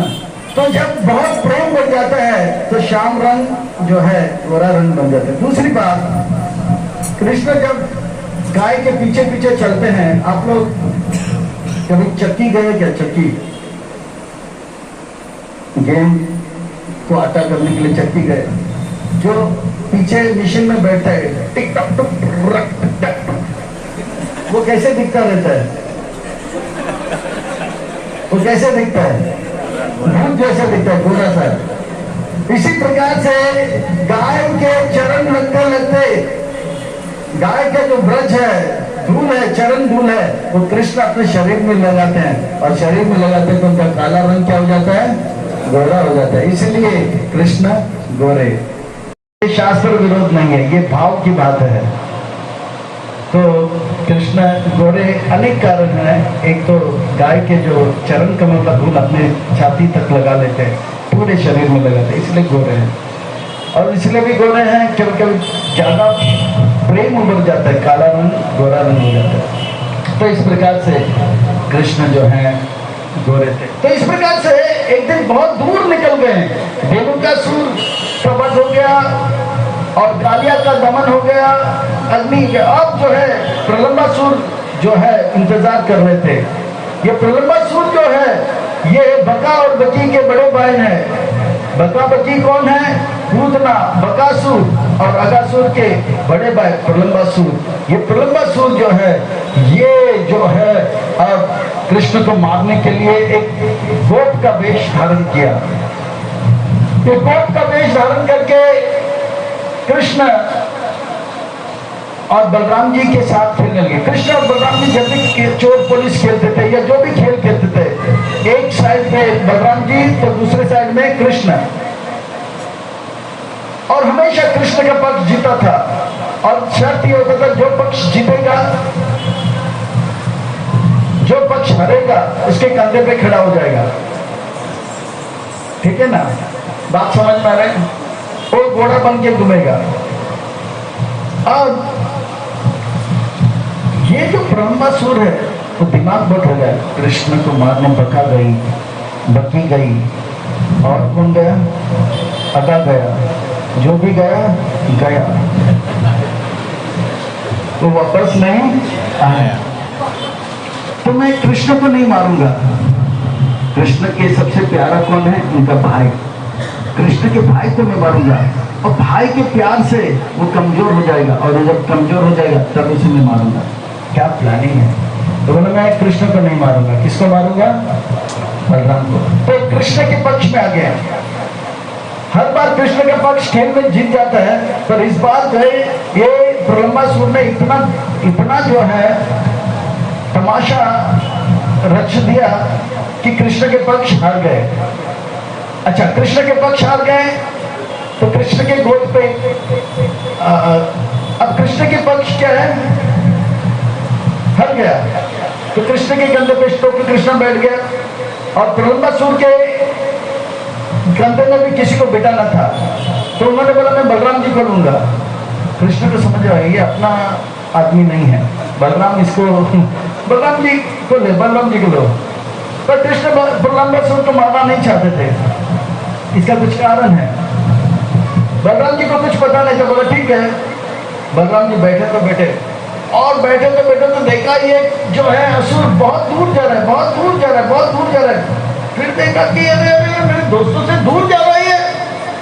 फिर प्रलंबासुर जो है धीरे धीरे बहुत बड़े होने लग गए। जैसे ही बड़े होने गए, लंबा था और थोड़ा लंबा था, यानी कि प्रकृष्ण रूप में लंबा, बहुत लंबा हो गया। तब पता लगा कि ये गोप नहीं है, ये गोपा है। वो बहुत बड़े होने लगे, बहुत बड़े होने लगे। फिर बलराम जी को लगा ये तो मेरे कृष्ण से, ब्रजवासियों से मुझे दूर लेके जा रहा है, बहुत दूर लेके जा रहा है। बलराम जी थे, सारा बल उनके पास था। इतने ऊपर गए प्रलंबासुर, इतने ऊपर गए। बलराम जी कहा कि बहुत हो गया, अब ज्यादा दूर नहीं जाना है। बलराम जी ने एक हल्का सा हथौड़ा मारा, हथौड़ा यानी कि उनका हाथ ही हथौड़ा था, फट करके मारा। तो उनके भागवत में वर्णन आता है जैसे हल्का सा एक तेज गति से एक उनके सर पे मारा, तो उनके सर के हड्डी पतली, और कहते हैं कि उनके 9 द्वार से सॉलिड लिक्विड और गैस निकल गया। उनका आंख निकल गया, आंख से खून, कान से खून और नाक से खून, और 9 द्वार से सॉलिड लिक्विड और गैस। और प्रलंबासुर चीख के चिल्लाते हुए वहीं पे गिर पड़ा, और आकाश से जितने भी देवी देवता थे वो पुष्प का वर्षा करने लगे। बोले कन्हैया लाल की भैया दाऊ जी की, बलदेव जी की, प्रलंबासुर इतना बड़ा असुर था। अच्छा, ये प्रलंबासुर कौन है? प्रलंबासुर वो है जो हमें जो है भगवान से दूर लेकर जाता है। प्रलंबासुर जो है साधकों के अंदर एक अनर्थ है। वो अनर्थ क्या है? वो अनर्थ यह है कि उनका आकर्षण जो है दूसरे के शरीर के प्रति होता है। उनका आकर्षण आत्मा के प्रति नहीं होता है, एक होता है काम वासना, है ना। तो इसके चलते जो है ये काम वासना को कृष्ण का नाम जप करने से वो काम वासना नहीं जाएगा, या भागवत का पाठ करने से भी या सुनने से भी नहीं जाएगा, क्योंकि ये कृष्ण है। काम वासना को हृदय से निकलना है तो बलराम जी का हमें सहारा लेना होगा, गुरु का सहारा लेना होगा, गुरु का आज्ञा का पालन करना होगा और उनके आज्ञा में विनम्र पूर्वक सेवा करेंगे, तब जाके जो है काम वासना जो है हमारा हृदय के अंदर, वो गुरु जो है उनकी कृपा से नाश करेंगे।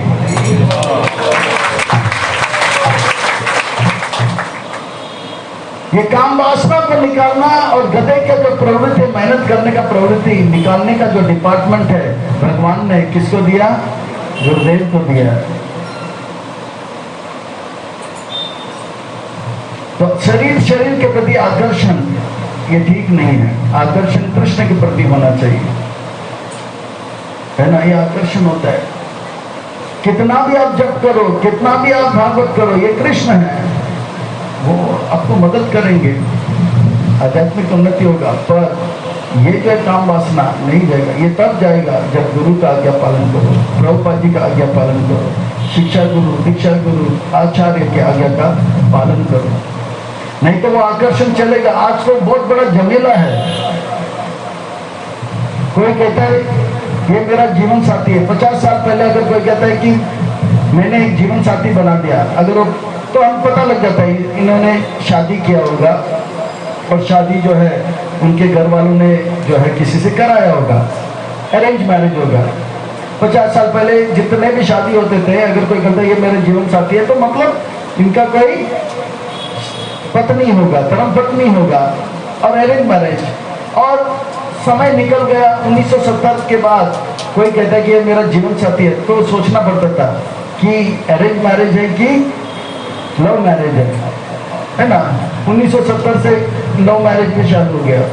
फिर 2000 में आ गया, कोई कहता है कि ये मेरा जीवन साथी है, तो सोचना पड़ता था जीवन साथी का अर्थ है लव मैरिज या अरेंज मैरिज। और आजकल तीसरा निकल गया, लिविंग, क्या बोलते हैं, रिलेशनशिप। ये मेरा जीवन साथी है, ठीक है। 2000 तक इतना तो ठीक है, ये मेरा जीवन साथी है। अब जो है 2020 में इतना झमेला हो गया, कोई कहता है कि ये मेरा जीवन, मैंने एक जीवन साथी बना दिया, तो सोचना पड़ता है इन्होंने लव मैरिज किया या अरेंज मैरिज किया या लव इन रिलेशनशिप किया। अच्छा, ये तो ठीक है, पर इनका जीवन साथी कौन है? लड़का है या लड़की है या छक्का है या कुत्ता है? आजकल इतना झमेला चल रहा है। पहला तो साफ था, अगर शादी किया मतलब लड़का है तो लड़की से शादी किया, पर आज बताने लगता है ये किससे शादी किया? लड़का ने लड़का से शादी किया, लड़का ने लड़की से शादी किया, या लड़का ने छक्का से शादी किया, तो एक ने तो कुत्ता से शादी कर दी। और कलयुग आएगा तो पता नहीं वो किससे शादी करेगा। सच बोल रहा हूं, ये सच बात है। तो ये आकर्षण जो है शरीर के प्रति साधकों में कभी कभी हो जाता है, तो ये भी खतरा है। पर ये जो आकर्षण तब जाएगा जब बलराम जी का जो है गुरु का हम सेवा करेंगे, उनका आज्ञा का पालन करेंगे। कृष्ण ऐसे नहीं निकालते हैं, क्योंकि प्रलंबासुर जो था पिछले जन्म में वो एक असुर था। वर्णन आता है कि ब्रह्म पुराण में वर्णन आता है कि पिछले जन्म में उनका नाम था सुदर्शन, उनका भाई का नाम था सुहोत्र, जो कि बकासुर बन गया। गर्ग संहिता में वर्णन आता है कि ये जो सुदर्शन है, ये भृगु नाम का जो गंधर्व था उनका दोस्त था, और ये हूँ और सुदर्शन जो है एक दिन बहुत नाच रहे थे। कुबेर जी के बगीचे से ये लोग फूल चुरा रहे थे, और कुबेर जी ने वो फूल को जो है कृष्ण की सेवा में लगाए थे, उन फूलों को चुरा रहे थे। तो कुबेर जी को बहुत क्रोध आया, कुबेर जी ने उनको श्राप दिया, तो कहते हैं कि वो बन गया प्रलंबासुर। भक्ति विनोद ठाकुर कहते हैं कि साधक के अंदर जो काम वासना उत्पन्न होता है दूसरे शरीर के प्रति, या धन के प्रति आकर्षण होता है, या इंद्र तृप्ति करने का भावना निकलता है, उत्पन्न होता है, पूजा लाभ प्रतिष्ठा के प्रति जो आकर्षण होता है, जो भक्ति के प्रति बहुत बाधा है, ये सब एक अनर्थ है। और ये अनर्थ को जो है केवल गुरु की कृपा से कोई जो है निकाल सकता है। है ना। काम वासना तो ठीक है, क्रोध तो ठीक है, लोभ ठीक है, पर उससे भी सूक्ष्म पूजा लाभ प्रतिष्ठा होता है। मेरा भी ऐसी पूजा होना चाहिए। मुझे हाथ क्यों नहीं पहनाया गया? अरे बाप रे। तो होता है, मान मिले तो अच्छी बात है, पर जिस दिन मान नहीं मिलता है तो ठीक नहीं लगता है। तो भक्तों को विनम्र होना चाहिए। मान मिला तो हरे कृष्णा प्रभुपाद जी की जय, प्रभुपाद जी की कृपा।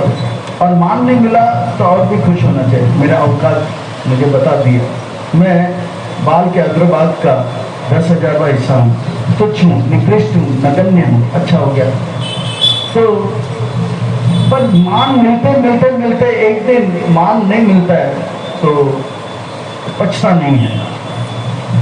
तो इसलिए साधक को बहुत बहुत जो है गुरु का सेवा जब करेंगे और मान अपमान के परे चल जाता है, और आकर्षण जो स्त्री पुरुष का या कुछ भी हो शरीर के प्रति वो निकल जाता है। तो प्रलंबासुर का जैसे वध हुआ, सारे गोप जो है शाम के समय हुआ था, थक के मारे सारे ग्वाल बाल जो है सो गए। बोला कि कल सुबह मंगल आरती करके घर वापस जाएंगे। और घर में मैसेज भेजा, आज रात हम लोग जो है पूरा रात जागरण करने, जागरण नहीं मतलब आउटिंग करेंगे। तो बोला ठीक है, किसके साथ? तो बलराम जी है ना। बोला ठीक है, तो फिर ठीक है। तो सब लोग तो बलराम जी के साथ सारे ग्वाल बाल जो है बहुत दूर तक पहुंच गए और बलराम जी के साथ सो गए। और रात को जो है प्रलंबासुर का दोस्त आ गया, वो भी आग के रूप में आ गया। और सारे सूखा घास था, यानी कि गर्मी के मौसम में ये लीला हुआ था। सूखे घास में आग लग गया और जितने भी दोस्त थे रातों रात उठ गए। लगभग 12:30 बजे कृष्ण कृष्ण बचाओ बचाओ। और कृष्ण जब जग गए, कृष्ण बोले क्या हुआ क्या हुआ? बोले फिर से आग आ गया। कृष्ण फिर से टेंशन। अभी कृष्ण क्यों टेंशन में आ गए? बोले कुछ समय पहले मैंने थोड़ा सा मिट्टी क्या क्या आया था, इतना बड़ा कंप्लेन हुआ, और फिर से आग को मैं खाऊंगा तो फिर से बड़ा कंप्लेन। बोला फिर से आग बंद कर। तो सारे दोस्तों ने आग बंद किया। फिर देखा कोई मोबाइल तो लाइव तो नहीं रखा रिकॉर्डिंग, तो देखा कोई रिकॉर्डिंग नहीं हो रहा है। फिर जाके कृष्ण ने पूरा आग को फिर से पी लिया। देखिए ये दूसरा जो आग है, ये प्रलंबासुर का जो है मित्र है, ये भी एक असुर है। और ये असुर जो है एक अनर्थ दिखाता है। जब साधक जो होता है अभक्तों के साथ मिलता है, भक्त और अभक्तों में कभी कभी झगड़ा होता है, तू मैं हो जाता है, और ये बहुत ही बढ़ जाता है। ये भी एक अनर्थ है। और इस अनर्थ से बचने के लिए दूसरा जो है क्या बोलते हैं, अग्निपान का लीला भगवान ने किया। तो इस प्रकार से ये लीला हो गया। तो आज हमने कालिया दमन देखा, इससे पहले किसको दमन किया था? धेनुकासुर, फिर अग्निपान, फिर प्रलंबासुर का वार, और एक जो है भगवान का एक लीला को देख लेते हैं। इस बार जो भगवान बहुत दूर तक गए थे, जितने दूर जा रहे थे तो कहते हैं कि वो लोग भूखे हो गए, तो जितने भी कोठी था उनका वो सब खत्म हो गया। दूर गए तो कृष्ण ने कहा कि देखो मथुरा के नजदीक आ गए हम लोग, यहाँ पे कोई ब्राह्मण है, ये द्विज ब्राह्मणों के पास जाइए और उनसे कहो कि कृष्ण है। तो गए, कृष्ण है, तो उन्होंने देखा भी नहीं। स्वाहा इदं विष्णुवे नमः, इदं न मम, इदं विष्णुवे इदं न मम, स्वाहा। ये विष्णु के लिए, ये मेरे लिए नहीं। इदं विष्णुवे इदं न मम, इस प्रकार स्वाहा। तो इस प्रकार स्वाहा बोला। कृष्ण भूखे हैं, कृष्ण भूखे हैं, कोई देखा। फिर कृष्ण के पास बोला, कृष्ण बोला कि ये लोग ब्राह्मण हैं, इनको ये घमंड है कि वो ब्राह्मण है। वो सोचते हैं कि मैं जो है एक वैश्य हूँ, यानी कि ग्वाल बाल संभाल रहा हूँ। पर उनसे क्योंकि बलराम आए हैं, क्योंकि बलराम क्या है? क्षत्रिय है, वसुदेव का पुत्र है, रोहिणी का पुत्र है। तो गए किसके पास? बोले बलराम जी भूखे। तो भी बोला इदं विष्णुवे इदं न मम, स्वाहा, इदं विष्णुवे इदं न मम, स्वाहा। बोला ठीक है, बहुत बिजी थे। स्वाहा। इनको दूसरा कंस का डर था कि कंस के लिए कर रहे थे। स्वाहा। फिर कृष्ण के पास है तो कृष्ण बोला ठीक है, द्विज ब्राह्मणों को साइड में रुको, द्विज पत्नियों के पास जाना। द्विज पत्नी के पास जैसे ही गए, कृष्ण भूखे हैं। बोला ये लोग तो जरूर कुछ नहीं करेंगे, इनका पूरा दिल टूट गया था। पर जैसे बोला कि कृष्ण भूखे हैं तो सारे जितने भी द्वीप पत्नियां थे बोला कृष्ण भूखे हैं, तो तुरंत सबने बोला कहाँ है कृष्ण, कहाँ है कृष्ण। अरे उनके आंख बड़े हो गए, बोले अरे जल्दी जल्दी चलो। तो जितने भी जलेबी थे, जितने भी रसमलाई थे, जितने भी कचौरी थे, जितने भी समोसा थे, पुलाव थे, सब लेके भागे। अरे अरे अरे कहाँ जा रही है भाई, ये क्या कर रही है? कोई उस तरफ देखा नहीं, सीधे भागे भागे कृष्ण के पास रुकते। कृष्ण बोले अरे अरे इतने आप लोग भाग के आए, आपके पतिदेव जो है डांटेंगे। बोले कुछ नहीं, आप भूखे हो, हम आपको खिलाएंगे। और कृष्ण जो है और कृष्ण के मित्र जो है 15 मिनट में सारा जो है खलास कर दिए। अब जो है द्विज पत्नी डर गई, अब हम वापस कैसे जा सकते हैं? 15 मिनट पहले तो मैं ही बात करता, आपने बोला खाओ खाओ, तो बोला तब हम लोग जोश में थे, अभी हम होश में आ गए। कोई बात नहीं, आप जाइए, सब ठीक हो जाएगा। कृष्ण का आप सेवा कर रहे हो तो आपका कुछ नहीं बिगड़ेगा। तो वापस जब गए डर डर के, जितने भी ब्राह्मण थे वो दंडवत प्रणाम करने लगे।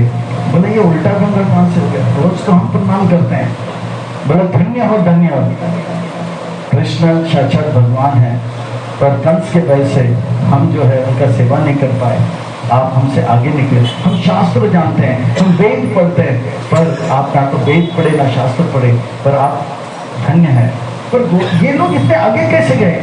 ये लोग इसलिए इतने आगे गए क्योंकि मथुरा के नजदीक एक गांव था, तो गोपियां जब जाती थी वे गोपियों से, ब्रज के गोपियां, राधा रानी, ललिता, शकी, विशाखा, चित्रलेखा इत्यादि से पूछते थे आज क्या लीला हुआ, आज ऐसा लीला हुआ, वैसा लीला। कृष्ण के लीला सुनते सुनते सुनते सुनते वेद पाठ करने वाले जो ब्राह्मण थे उनसे भी आगे ये लोग निकल गए। श्रवण करते करते, कृष्ण कथा सुनते सुनते सुनते उनका मन पूरी तरह से कृष्ण में लग गया, और जो है वेद पाठ करने वाले जो ब्राह्मण, इधम विष्णुवे इधम नमः स्वाहा, उनसे आगे निकल गए। तो ये श्रवण में इतना बल है कि हमारा प्रेम कृष्ण के प्रति बढ़ जाता है। तो ये जो लीला में श्रवण का महिमा दिखाई पड़ता है, जो कथा जब हम श्रवण करते हैं तो कृष्ण के प्रति हमारा प्रेम बढ़ता है। तो इन्हीं कथाओं को और सुनते रहे। और ये भी, ये जो पुरुषोत्तम मास है, पवित्र मास है, ये एक बहुत बड़ा तपस्या है। पुरुषोत्तम मास में भगवान का थोड़ा सेवा करेंगे तो अनगिनत, कार्तिक में जितना करते हैं उससे भी अनगिनत लाभ मिलता है। तो ये बहुत बड़ा श्रवण का सेवा, इससे बहुत बड़ा लाभ मिलेगा, कल कथा को आगे बढ़ाया जाएगा। पर ये जो बीज ब्राह्मण थे उनका दोष क्या था? उनका एक घमंड था कि हम जो है शास्त्र को जानते हैं। जन्म ऐश्वर्य श्रुत श्रीदेव ये तमाम मदमान, एक घमंड होता है। ब्रह्मा जी का घमंड को जन्म का घमंड था, ऐश्वर्य इंद्र का जो एक घमंड था, कल सुनेंगे कि मैं बहुत धनवान हूँ, वो घमंड ब्रज में चूर चूर किया गया था। द्विज ब्राह्मणों का घमंड क्या था? हम लोग बहुत ही बुद्धिमान है, ये बुद्धिमान ही उनका जो है उसका घमंड चूर चूर हो गया। वो अपने ही पत्नियों को उन्होंने क्या किया? दंडवत प्रणाम किया। तो इस प्रकार से भगवान ब्रज में कोई भी अपने भक्त के अंदर घमंड आ जाए, राधा रानी के हृदय में भी घमंड आता है तो उसके भी घमंड को भगवान ने चूर चूर कर दिया। भक्तों में घमंड आता है तो भगवान वो केस के ऊपर फाइल लेते हैं, क्योंकि घमंड जो है आता है तो अपराध करेंगे तो भगवान से दूर चले जाएंगे, पर भगवान भक्तों को अपने से दूर नहीं जाने देंगे, इसलिए वो केस पे फाइल जरूर अपने आप में लेते हैं, चूर कर देते हैं, घमंड को नाश कर देते हैं। पर अभक्त अगर घमंड करते हैं तो भगवान काल के हाथ में दे देते हैं, टाइम फिर देखते हैं उसे और चढ़ाते हैं और फिर एक समय आता है ऐसा उसको मारते तो ऊपर से ऐसे गिर जाता है, वो फिर कभी उठ नहीं पाता, नर्क तक पहुंच जाता है। पर भक्तों के अंदर, साधकों के अंदर कभी कभी घमंड हो जाता है। मुझे 4 श्लोक उनसे ज्यादा आता है, उनका छाती दोबारा से ज्यादा फूट जाता है। मुझे संस्कृत में वो श्लोक एकदम अच्छे कर सकते हैं और ज्यादा छाती ठंग बढ़ जाता है।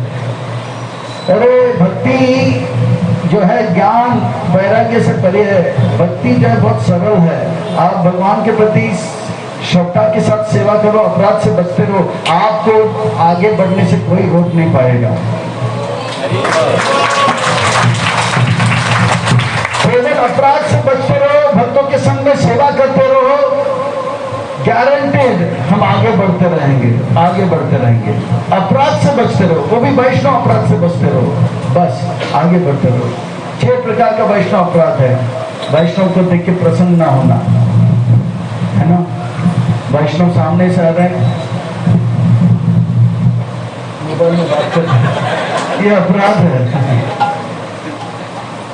अच्छा, वैष्णव को खत्म करने के लिए षड्यंत्र रचना, वैष्णव के बारे में बुरा सोचना, ये भी एक अपराध है। दूसरा, वैष्णव के बारे में बुरा बोलना, ये भी अपराध है। चौथा अपराध है वैष्णव के साथ चिल्ला चिल्ला के बात करना, वो भी है। फिर 5वां अपराध है वैष्णव के साथ बॉक्सिंग करना, बॉक्सिंग, कराटे, कुंफू करना। फिर लास्ट जो है वैष्णव का सर धड़ से अलग कर देना, वो तो हम लोग नहीं करेंगे, ना तो हम बॉक्सिंग करेंगे, इतना तो सदाचार है। वैष्णव के साथ हो सकता है हम चिल्ला चिल्ली भी नहीं करेंगे, बाकी 3 हो सकता है हम गड़बड़ कर सकते हैं, पर इससे बच के रहो। गारंटीड वो भक्त जो जन्म से लेकर शरीर छूटने तक वैष्णव का निंदा नहीं किया, वो भक्त शरीर जब छोड़ेगा तो चैतन्य महाप्रभु स्वयं आएंगे और उनको अपने धाम लेकर जाएंगे।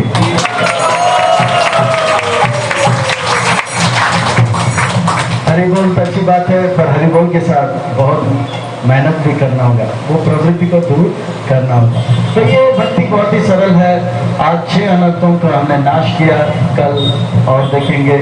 थोड़ा सा कीर्तन करें। हरे कृष्णा हरे कृष्णा।